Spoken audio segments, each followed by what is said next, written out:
نبی کریم صلی اللہ علیہ وسلم نے فرمایا، 3 آدمی کہیں چلے جا رہے تھے کہ بارش نے ان کو آ لیا۔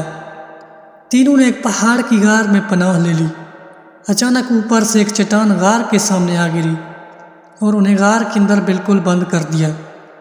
اب ان میں سے بعض لوگوں نے کہا کہ تم لوگ اب اپنے ایسے کام کو یاد کرو جنہیں تم نے خالص اللہ تعالیٰ کے لیے کیا ہو، اور اسی کام کا واسطہ دے کر اللہ تعالیٰ سے دعا کرو، ممکن ہے اسی طرح اللہ تعالیٰ تمہاری اس مصیبت کو ٹال دے۔ چنانچہ ایک شخص نے دعا شروع کی، اے اللہ، میرے والدین بہت بوڑھے تھے اور میرے چھوٹے چھوٹے بچے بھی تھے۔ میں ان کے لیے جانور چرایا کرتا تھا، پھر جب واپس ہوتا تو دودھ دوہتا، سب سے پہلے اپنی اولاد سے بھی پہلے میں والدین ہی کو دودھ پلاتا تھا۔ ایک دن دیر ہو گئی اور رات گئے تک گھر واپس آیا۔ اس وقت میرے ماں باپ سو چکے تھے۔ میں نے معمول کے مطابق دودھ دوہا اور اس کا پیالہ لے کر میں اس کے سرہانے کھڑا ہو گیا۔ میں نے پسند نہیں کیا کہ انہیں جگاؤں، لیکن اپنے بچوں کو بھی والدین سے پہلے پلانا مجھے پسند نہیں تھا۔ بچے صبح تک میرے قدموں پر پڑے تڑپتے رہے۔ بس اگر تیرے نزدیک بھی میرا یہ عمل صرف تیری رضا کے لیے تھا تو غار سے اس چٹان کو ہٹا کر ہمارے لیے اتنا راستہ بنا دے کہ آسمان نظر آ سکے۔ چنانچہ اللہ تعالیٰ نے راستہ بنا دیا اور انہیں آسمان نظر آنے لگا۔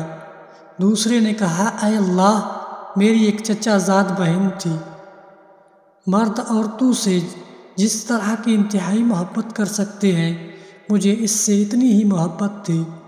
میں نے اسے اپنے پاس بلانا چاہا، لیکن وہ 100 دینار دینے کی صورت میں راضی ہوئی۔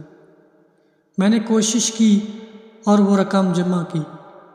پھر جب میں اس کے دونوں پاؤں کے درمیان بیٹھ گیا تو اس نے مجھ سے کہا، اے اللہ کے بندے، اللہ سے ڈر اور اس کی مہر کو حق کے بغیر نہ توڑ۔ میں یہ سننے ہی دور ہو گیا، اگر میرا یہ عمل تیرے علم میں بھی تیری رضا ہی کے لیے تھا تو اس غار سے پتھر کو ہٹا دے۔ پس غار کا منہ کچھ اور کھلا۔ اب تیسرا بولا کہ اے اللہ، میں نے ایک مزدور 3 فرق چاول کی مزدوری پر مقرر کیا تھا۔ جب اس نے اپنا کام پورا کر لیا تو مجھ سے کہا کہ اب میری مزدوری مجھے دے دے۔ میں نے پیش کر دی، لیکن اس وقت وہ انکار کر بیٹھا۔ پھر میں برابر اس کی اجرت سے کاشت کرتا رہا اور اس کے نتیجے میں بڑھنے سے بیل اور چرواہے میرے پاس جمع ہو گئے۔ اب وہ شخص آیا اور کہنے لگا، اللہ سے ڈر۔ میں نے کہا کہ بیل اور اس کے چرواہے کے پاس جا اور اسے لے لے۔ اس نے کہا، اللہ سے ڈر اور مجھ سے مذاق نہ کر۔ میں نے کہا، میں مذاق نہیں کر رہا ہوں، یہ سب تیرا ہی ہے، اب تم اسے لے جاؤ۔ پس اس نے ان سب پر قبضہ کر لیا۔ الہی، اگر تیرے علم میں بھی میں نے یہ کام تیری خوشنودی ہی کے لیے کیا تھا